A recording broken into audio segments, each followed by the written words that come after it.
What is going on YouTube? It is Blano101 back with my first video in 3 years and my first belt related video in 5. I got some free time in my hands. I wanted to start the channel back up again. I thought what better way to do it than to go over my current collection of belts. If you watched my last video 3 years ago, you would have seen that this was in the background and I still got it, and so I'm going to do a detailed look on this now. And then over the next few days or a couple of weeks, I'll be releasing videos on every other new belt that I've got to allow you guys to see what I'm doing now and just where I am with my collection and stuff. So yeah, here we are. So this is the WWE Undisputed version 1 Deluxe Championship. I got this about 4 years ago after trading my WWF European Championship for it. I think I said in my last video that the version 1 for me is just a nicer belt. You don't have the black outline around the edge of the plates. It's smaller. The version 2 is just massive. And yeah, as you can see as well, this one here has had the paint modifications done to it to make it as TV accurate as possible. So the only darker bits on the belt are here, where it's supposed to be, along with the eagle and the stars. You don't have any of this black and darker paint here in the in-between parts.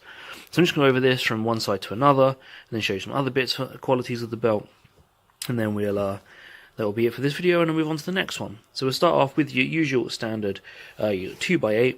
As you can see, the reason you can tell this is a deluxe is simply from the lack of texture inside the snap box, whereas this has absolutely none. Whereas on the regular replica, old replica belts anyway, you'd have like a still stitched on, but like a rough texture.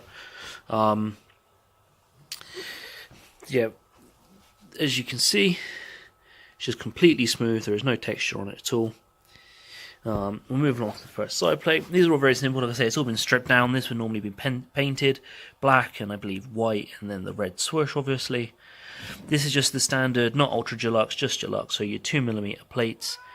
It has to be said, as much as I love this belt, the quality on the newer belts with the thicker plates is just so amazing. Onto the second plate here, you got the lion with the shield and the McMahon family crest in the middle. Again, this has all had the paint modification done onto it. The WWE stamp that goes all the way around the border. I don't know how true this is. I've heard that these have been replaced with Swarovski crystals. They look a lot more brighter and shinier than regulars. You can see there just a slight sort of twinkle off of it. So I'm not sure about that. I mean, they look very nice, so can only hope. Some slight scuffs just around the nameplate here, as you can see, but for a belt that's, 17 years old, can't complain if that's the only real scuffs on it. So, haven't got a nameplate yet. I'm thinking it's a version 1. I'll probably get an Undertaker nameplate, as he was probably my favourite to hold the version 1. Not really a huge fan of Hogan, he was before my time. Triple H only held the belt for about a month, so. The second plate. And the second logo plate, and then the property of plate, which has also been stripped down, so it's just gold. And the person who I swapped this belt with also implied a gold tip. I do like having gold tips on my belts, but I prefer them to be screen accurate, so ideally I'd like this without it, but I can't. But there we go.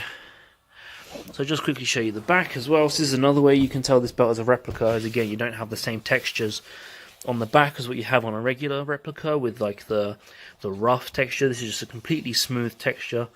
I'll show you the leather quality in a second, so you can see it's a lot more flexible than a regular replica belt. So here you got the certificate of authenticity, WWE licensed product,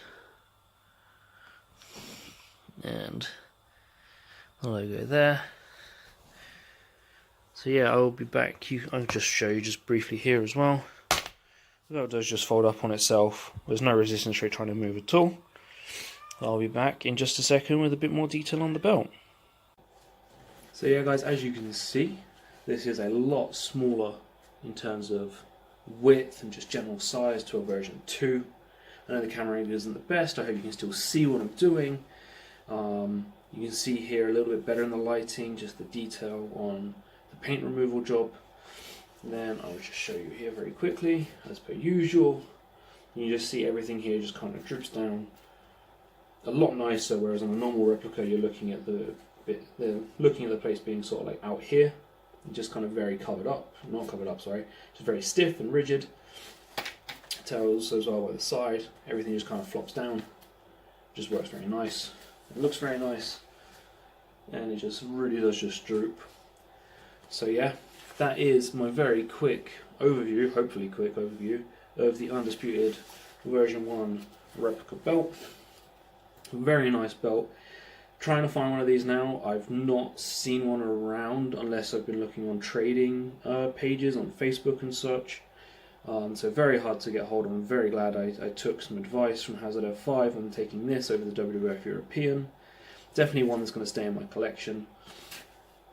And just in general, it's just a very, very nice belt. It's, in my opinion, probably the last proper World Championship that the WWE did. That's their own original design. Everything else since then has been very tacky and very, just not very classic. Whereas I just love the design for this, and just the size where it's just a lot smaller. It's just a very, very nice belt. So yeah, this is it for this video, guys. Thank you very much. I'll be with you again hopefully within a few days, maybe a bit longer, with the next belt. I won't tell you what it is, we'll wait until we get to that. And yeah, thank you very much for watching. I hope we can connect a bit more with my videos again, and I'll see you all next time.